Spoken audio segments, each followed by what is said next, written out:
है, ताकि लोग उनको देखें कि ये रोजे के अंदर है, ताकि लोग देखें ये दुख के अंदर है। ये अपनी जान को दुख दे रहे हैं। उन्होंने अपने चेहरे उदास बनाए होते हैं, लंबे लंबे वाइट चोगे पहनकर वो उन्होंने अपने चेहरों को उदास बनाया ताकि लोग देखें, लोग जाने कि ये रोजादार है। कलाम मुकद्दस में लिखा है कि खुदा की तरफ से उनके लिए कोई अजर ना, क्योंकि वो रियाकारी करें, धोखा, दिखावा लोगों को। और अगर हम छठे बाब की पहली आयत को पढ़ते हैं, लिखा है खबरदार अपने रास्तबाजी के काम आदमियों को दिखाने के लिए ना करो। ये काम कौन सा है? रोजा। ये एक रास्तबाजी का काम है, ऐसे कि नहीं? खुदावंद के साथ अपनी कुर्बत बढ़ाने का काम है, खुदावंद की नजदीकी हासिल करने का काम है, उसकी कुर्बत को हासिल करने का काम है, उससे बरकत लेने का ये काम है। और वो लोग रियाकारी कर रहे थे, धोखा कर रहे थे, उनके मुंह उदास थे, उतरे हुए थे, और लोगों के सामने वो चोगे पहनकर घूमते थे ताकि लोग उनको देखकर लोग जाने कि ये बड़े ईमानदार हैं, बड़े रोजेदार, और ये कलाम के शुरू में दुख था। लेकिन कलाम क्या कहता है? जब तुम रोजा रखो तो रियाकारों की तरह अपनी सूरत उदास ना बनाओ, क्योंकि वो अपना मुंह बिगाड़ते हैं ताकि लोग उनको रोजादार जाने। मैं तुमसे सच कहता हूं कि वो अपना अजर पा चुके, यानी खुदा की तरफ से उनके लिए कोई अजर नहीं है। जो रियाकारी करते हैं, जो दिखावा करते हैं, जो दिखावे के लिए रोजा रखते हैं, बल्कि लिखा है बल्कि जब तू रोजा रखे, जब से मुराद मैंने कहा कि सिर्फ यही रोजे नहीं, पूरे साल में जब तक हम रोज जमीन पर जिंदा है, जब भी हमारा दिल करे, साल में किसी भी दिन, किसी भी महीने, किसी भी शाम, किसी भी रात हम रोजा रख सकते हैं। जब तू रोजा रखे, जब तू रोजा रखे तो क्या कर? अपने सर में तेल डाल। क्या कर? अपने सर में तेल डाल। जब भी रोजा रखना है, इस बात को याद रखना है कि हम अपने सर में तेल जरूर डालें। अक्सर औकात होता क्या है, मैंने शायद पिछले साल भी ये बात बताई थी, अगर आपको याद हो, कि हमारी माएं जो बहनें हैं, अक्सर वो कहती हैं कि हालत कल सिर तो होता है, हम फिर तेल डालेंगे। हाँ जी, कोई बात नहीं, अगर आपके 5, 10, 20 रुपए खर्च हो जाएंगे, कोई बात नहीं, लेकिन आप सर में तेल जरूर डालें। जब भी रोजा रखें तेल डालें, क्योंकि तेल मसा की अलामत है। हालेलुया।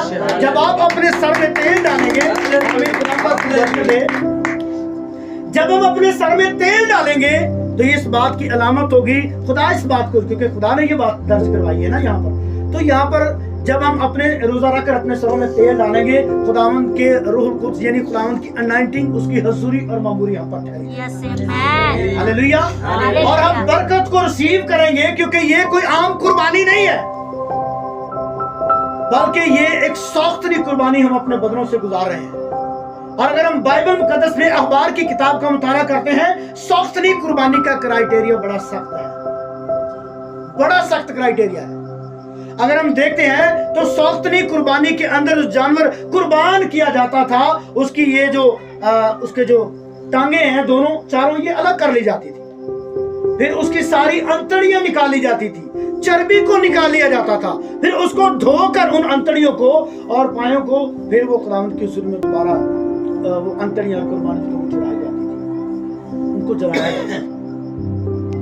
इतना सख्त कराए। फिर जिस जानवर की कुर्बानी करते उसकी खाल को भी उतार लिया जाता था। अखबार की किताब के पहले बाब में आप ये क्राइटेरिया जाकर पढ़ सकते हैं, उसकी खाल भी उधेड़ ली जाती थी, और फिर वो कुर्बानी जलाई जाती है। खुदावंद उस जलाई हुई कुर्बानी का जो धुआं है उससे खुदा बखूर की मानत कबूल करता है, और फिर वो कुर्बानी कबूल होती है। इसी तरह मेरे अजीजों, आज हम भी, खुदा का कलाम कहता है कि जब तू रोजा रखे अपने सर में तेल डाल। हम इस कुर्बानी को खुदावंद के जुल्म में अपनी कुर्बानी को गुजराने, सारा दिन बंदा, आज शाम से कल शाम तक बंदा भूखा भी रहे और बंदे को बरकत भी ना मिले, तो मेरा ख्याल है वो भूखा रहना फजूल है। ऐसे है कि नहीं? जिस मकसद के लिए हम खुदावंद की हुजूरी में रोजा रखें, गिरयाजारी करें, हो नाला करें, फरियाद करें, अगर वो हमारा मकसद भी पूरा ना हो तो इसका मतलब हमारी कमी है, खुदा के देने में कोई कमी नहीं, बल्कि जैसे खुदा चाहते हैं हम वो रोजा रखें। जब भी हम रोजा रखें अपने सर में तेल डालें, ताकि खुदा की अनाइंटिंग, खुदा का मसा, खुदा की हजूरी हम पर ठहरी रहे। और फिर जब एक शाम से दूसरी शाम तक हम रोजा रखेंगे तो भूख के मारे हमारी जो आंतें हैं वो झुलसना शुरू हो जाती हैं। ऐसे कि नहीं? तो फिर बेटा बता लो सर, हमारी आंतें झुलसना शुरू कर देती हैं। तो जैसे मेरे अजीजों उस कुर्बानी का धुआं खुदा की हजूरी में पहुंचता है और खुदा उस कुर्बानी को कबूल करता है, इसी तरह जब हम पूरी ईमानदारी, वफादारी, दयानतदारी के साथ खुदा की हजूरी में उस रोजे की कुर्बानी को गुजराते हैं, फिर हमारे जिस्म से भी वो खुदा की हजूरी में जो हमारी आंतें झुलसती हैं, वो कुर्बानी खुदा की हजूरी में मकबूल है। वो कुर्बानी खुदा की हजूरी में मकबूल है और हम बरकत को रिसीव करें। तो मेरे अजीजों, इसलिए खुदा का कलाम फरमाता है, जब तू रोजा रखे अपने सर में तेल डाल, अपना मुंह धो। क्या कर? अपना मुंह धो। सारा दिन अक्सर औकात लोग रोजा रखकर सो जाते हैं ताकि टाइम जल्दी गुजर जाए, या किसी न किसी काम में लग जाते हैं, अपने अपने कामों में मसरूफ होता है। कोई मशीन लगा लेता है, कोई कपड़े धोना शुरू करता है, ताकि किसी न किसी तौर से हमारा जल्दी वक्त गुजर जाए। लेकिन रोजे के साथ साथ हमारा खुदावंद की हजूरी में दुआ करना बहुत जरूरी है। खुदावंद के मुकद्दस कलाम को पढ़ना बड़ा जरूरी है। अगर हम खुदावंद के कलाम को नहीं पढ़ते, हम सारा दिन दुआ नहीं करते, हमारे रोजे का कोई फायदा नहीं, सिर्फ मुंह बंद ना रोजा। बल्कि हमने खुदावंद की हजूरी में उस वक्त को गुजारना है, खुदावंद की कुर्बत हासिल करनी है, उसकी नजदीकी हासिल करनी है, उसका जलाल हमारी जिंदगियों के अंदर ज़ाहिर होना चाहिए, उसकी अनॉइंटिंग को हमने हासिल करना है और हमारी जिंदगी घराने हर चीज तब्दील होती जाए, हम बरकत पाते जाएंगे। हम क्या करते जाएंगे? बरकत को रिसीव करते जाएंगे। लेकिन कब? तब होगा जब हम खुदावंद के मुकद्दस कलाम के मुताबिक रोजे की कुर्बानी को गुजरानेंगे। तब अपना मुंह धोकर फ्रेश, जैसे हम आम फिरते हैं, किसी प्रोग्राम तो जाइए तो बड़े तैयार होकर जाइए ना, हम लोगों के साथ मिलते हैं, भाई कैसे हैं बाजी, कैसे हैं। इसी तरह हमने जब रोजा रखा हो तब भी हमारे चेहरों पर उदासी नहीं होनी चाहिए। अगर हमारे चेहरों पर उदासी हुई तो लोग दूसरे देखकर जानेंगे कि ये रियाकारी कर रहा है। खुदा